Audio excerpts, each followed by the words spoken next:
तो भारत टैक्सी ड्राइवरों को लेकर एक बड़ी खबर सामने आ रही है। भारत टैक्सी के ड्राइवर अब से मालिक बनने जा रहे हैं। गृह मंत्री अमित शाह ने इसका ऐलान कर दिया है, क्योंकि सरकार अब इन टैक्सी ड्राइवरों को मुनाफे का 80% हिस्सा देगी।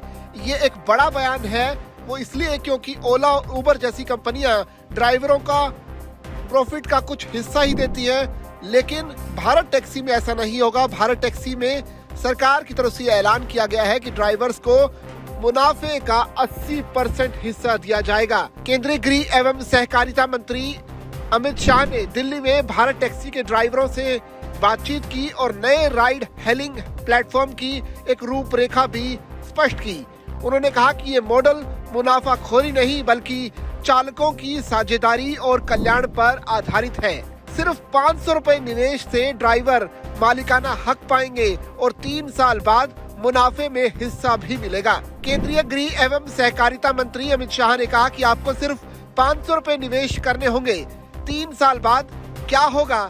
मान लीजिए कि भारत टैक्सी 25 करोड़ रुपए कमाती है, तो इस 25 करोड़ रुपए का 20% यानी 5 करोड़ रुपए आपकी पूंजी के रूप में भारत टैक्सी के खाते में जमा हो जाएंगे और 80% आपके खाते में वापस जमा हो जाएंगे। ये इस बात पर निर्भर करेगा कि टैक्सी कितने किलोमीटर चली है।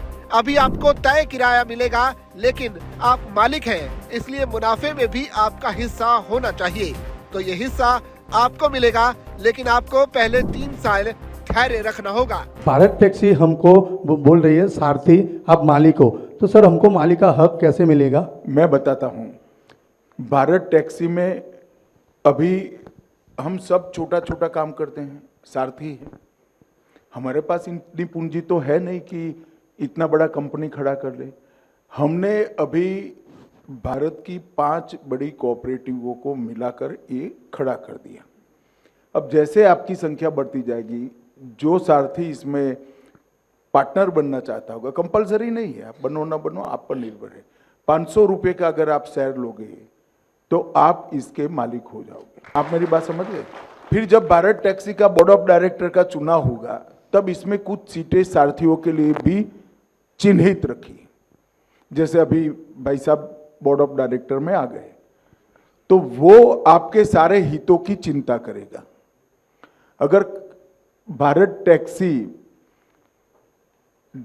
सारथियों के पक्ष में कोई नीति नहीं करती है, तो ये तो आपका प्रतिनिधि ना चिल्लाएगा कि ऐसा नहीं चलेगा, भाई हमारी कंपनी है, आप ऐसा कैसे कर रहे हो। मुझे बताओ भाई, उन कंपनियों के बोर्ड में आपका कोई प्रतिनिधि है? नहीं सर, नहीं सर। यहाँ पर है? यहाँ पर है। तो आप मालिक हुए या नहीं हुए? Yes sir, yes sir.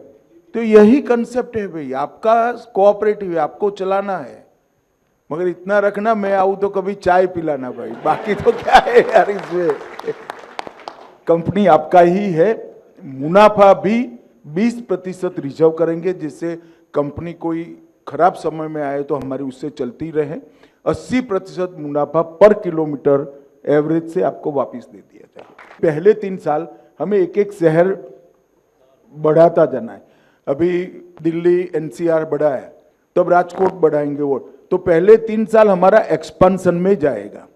3 साल के बाद जितना भी मुनाफा होगा 20% कोऑपरेटिव भारत टैक्सी में रहेगा और 80% हमारे सारथी भाइयों को वापस दे देंगे। वैसे आपको बता दें कि भारत टैक्सी की शुरुआत ही ओला और उबर की जो मोनोपोली थी मार्केट में, उसे तोड़ने के लिए की गई, क्योंकि बहुत सारे कस्टमर्स लगातार ओला उबर जैसी कंपनियों की मनमानी का आरोप लगा रहे थे, जिसके बाद सरकार ने इनकी मोनोपोली को खत्म करते हुए ये फैसला लिया कि सरकार की तरफ से एक टैक्सी सर्विस शुरू की जाएगी।